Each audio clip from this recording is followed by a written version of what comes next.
Good Morning Business, le grand entretien.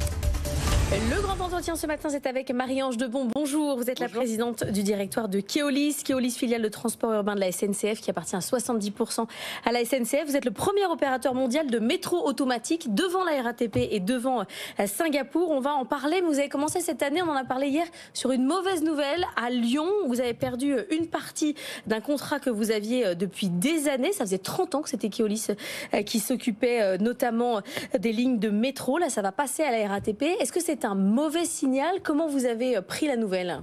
Non, on a commencé l'année sur deux bonnes nouvelles plutôt. Ah oui, d'abord, hier, on a annoncé nos résultats qui sont des bons résultats, en particulier par rapport au contexte économique, puisqu'on a annoncé à la fois un résultat net positif et une dette en baisse, et une croissance organique près de 7%. Et on a une deuxième bonne nouvelle qui est en effet que nous avons gagné un des deux lots de l'ensemble des mobilités de la métropole de Lyon. Avant, vous aviez les deux. Avant, vous aviez les deux lots. On avait les deux, mais le président de la métropole, Bruno Bernard, avait lancé dès 2021 le souhait d'allotir, d'avoir deux lots, l'un pour le bus et le trolleybus, l'autre pour le métro et le tram. Donc on était dans un processus de concurrence. Il était dans nos rêves les plus fous, on aurait pu imaginer de gagner les deux, mais c'était difficile de l'imaginer à partir du moment où on fait le choix aussi d'allotir, c'est qu'on veut avoir d'autres opérateurs, faire une comparaison. On a gagné le lot bus, Trolleybus, qui est un très beau lot, qui est en termes de taille un peu supérieur au lot du métro, 30% plus significatif, et avec beaucoup d'enjeux parce qu'il transporte beaucoup de passagers. Alors, vous n'avez pas dit votre dernier mot, parce que je le rappelle, Keolis, c'est une filiale notamment de la SNCF à 70%, et la Caisse des dépôts aussi du Québec. Oui. Vous allez vous venger, vous allez venir à Paris, notamment avec cet appel d'offres sur une partie du réseau de bus parisien détenu par la RATP. Vous allez faire acte de candidature. Alors, on ne va pas se venger du tout, mais on a nos savoir-faire sur le métro. Vous le rappeliez, on est, si on regarde à l'échelle globale, on est le premier opérateur de métro automatique.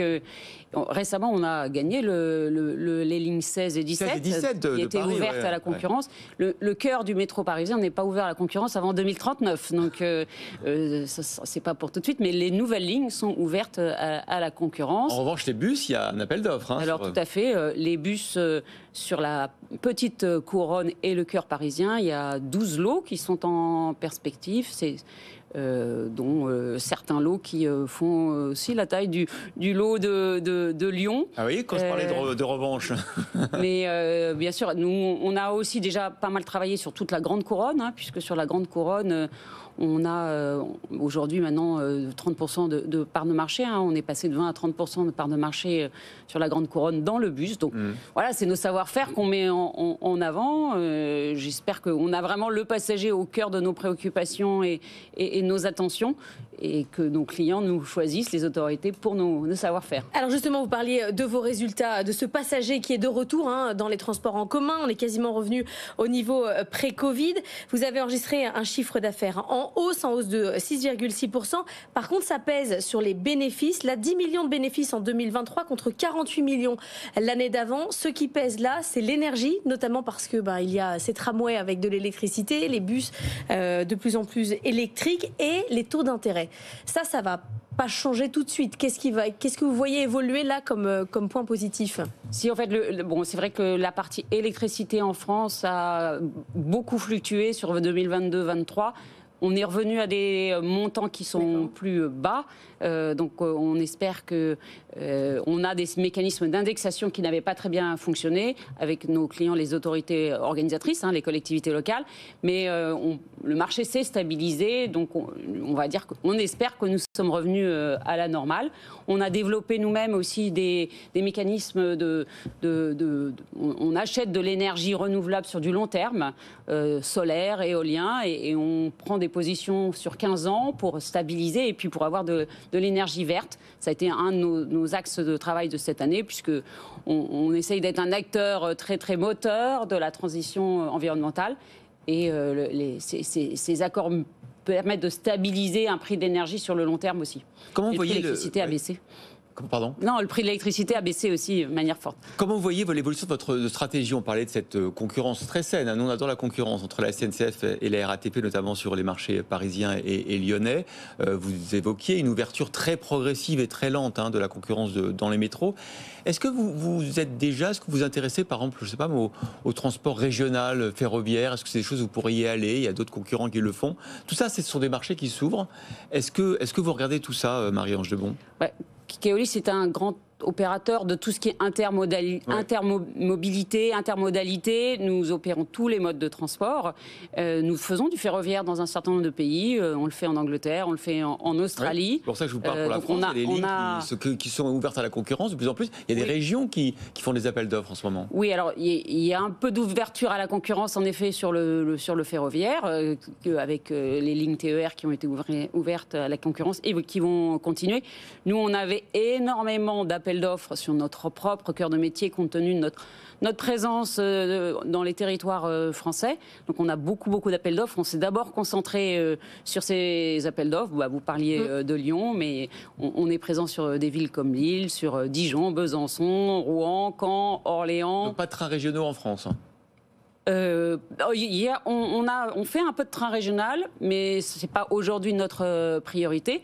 Je mentionnais Rouen va être un projet pour nous. On n'est pas opérateur de Rouen, mais on y travaille. On espère que notre offre pourra être dans le futur intéressante. Mais on a aussi tous nos contrats actuels.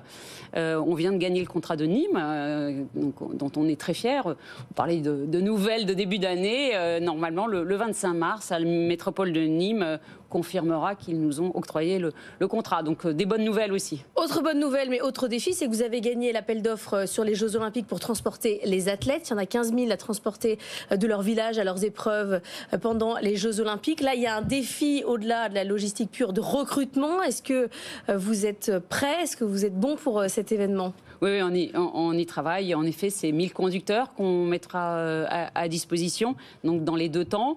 Olympique et paralympique. Voilà, 26 juillet olympique et ensuite paralympique.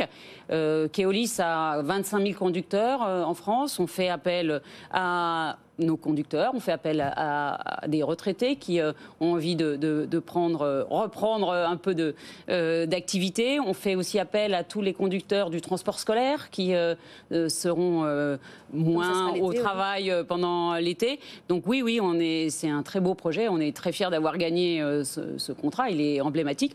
On a aussi 4 villes dans lesquelles on a des épreuves, Lille, Lyon, Bordeaux et Châteauroux. Donc c'est toutes les équipes qui sont mobilisées pour que ça soit un très bel événement.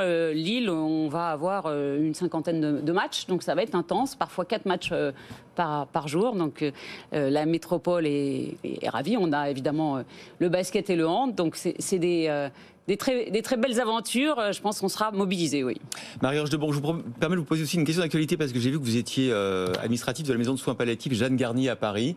Il y a cette proposition, ce projet d'Emmanuel Macron sur l'aide à mourir, cette étape supplémentaire pour accompagner les personnes en fin de vie. J'imagine que vous êtes une institution en France qui est la plus emblématique et la plus exemplaire dans ce domaine. Est-ce que vous souhaitez, vous souhaitez effectivement qu'on aille dans ce sens ?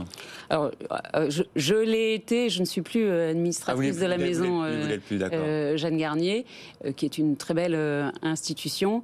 C'est des sujets extrêmement compliqués et j'ai vraiment aucune légitimité à prendre la parole sur le sujet.